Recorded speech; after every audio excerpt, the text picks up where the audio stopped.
Assalamualaikum warahmatullahi wabarakatuh. Perkenalkan, nama saya Rizka Fitriani.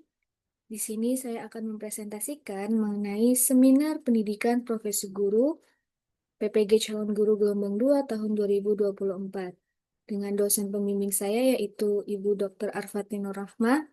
Kemudian penguji yang pertama ada Ibu Ulfa Hernaini dan ada Bapak Syahri Ramadan. Nah, di sini yang akan saya presentasikan ada 4 poin. Yang pertama ada identifikasi diri, yang kedua ada refleksi pengalaman belajar, yang ketiga ada desain inovasi pembelajaran, dan yang keempat ada rencana tindak lanjut. Untuk yang pertama yaitu identifikasi diri.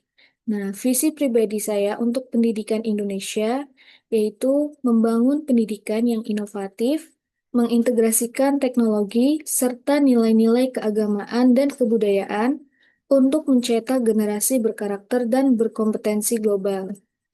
Lalu, visi pribadi saya sebagai calon guru yaitu menjadi guru matematika yang inovatif dan menyenangkan, yang memanfaatkan teknologi untuk memperkaya pembelajaran, serta menanamkan nilai-nilai moral dan budaya dalam aspek pengajaran. Lalu, hal yang akan saya lakukan untuk mencapai visi tersebut, yang pertama adalah menggunakan alat dan aplikasi digital untuk meningkatkan efektivitas pengajaran dan pembelajaran. Yang kedua, menunjukkan keteladanan dalam sikap disiplin, kejujuran, dan tanggung jawab melalui proses pembelajaran. Yang ketiga, memasukkan konteks budaya lokal dalam contoh-contoh matematika untuk membuat pelajaran lebih relevan dan menarik. Lalu yang keempat, menciptakan lingkungan belajar yang mendukung, di mana setiap siswa merasa dihargai. Nah, selanjutnya adalah refleksi pengalaman belajar. Di sini, mata kuliah prinsip pengajaran dan asesmen 2 di sekolah dasar dan menengah.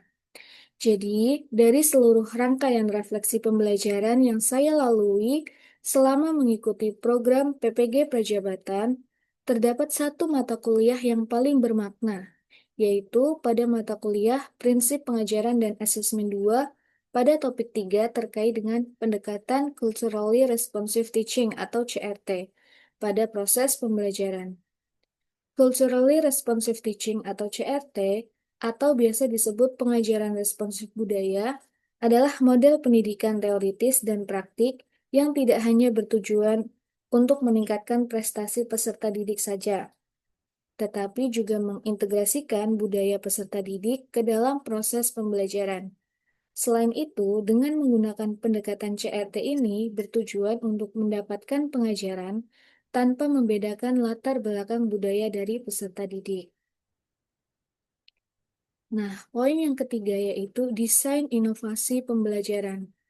Nah, di sini desain inovasi pembelajaran saya untuk mata pelajaran matematika kelas 10 fase E, elemennya adalah analisis data dan peluang. Materinya adalah statistika, topik ukuran pemusatan data. Untuk model pembelajaran yang saya gunakan adalah problem based learning. Kemudian pendekatan pembelajarannya yaitu Culturally Responsive Teaching atau CLT.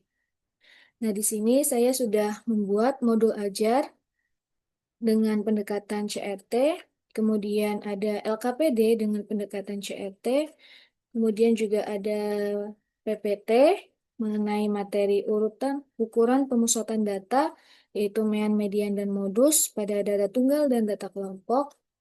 Kemudian di sini juga saya membuat kuis di aplikasi Quizizz mengenai materi tersebut. Kemudian saya juga membuat refleksi pembelajaran di Google Form. Jadi di Google Form tersebut peserta didik akan mengisi penilaian diri, kemudian penilaian antar teman, lalu refleksi pembelajaran. Nah, selanjutnya adalah yang terakhir rencana tindak lanjut. Di sini ada 3 poin. Yang pertama adalah membuat peserta didik merasa aman, nyaman, dan senang.